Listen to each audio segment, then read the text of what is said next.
హైదరాబాద్ నగరంలో కబ్జాలపై హైడ్రా ఉక్కుపాదం మోపుతోంది. Attapur police station పరిధిలోని శివాలయం సమీపంలో కబ్జాకు గురైన భారీ ప్రభుత్వ స్థలాన్ని అధికారులు ఈ ఉదయం స్వాధీనం చేసుకున్నారు. అత్తాపూర్లో సుమారు 2 ఎకరాల ప్రభుత్వ భూమిని 10 రోజుల క్రితం ఒక వర్గానికి చెందిన వ్యక్తులు అక్రమంగా ఆక్రమించే ప్రయత్నం చేశారు.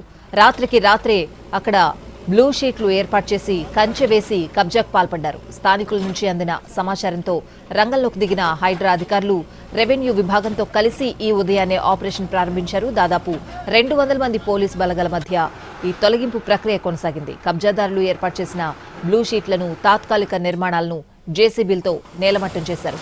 హైడ్రా అధికారులు స్వాధీనం చేసుకున్న ఈ 2 ఎకరాల భూమి విలువ 100 కోట్ల రూపాయల పైనే ఉంటుందని అంచనా.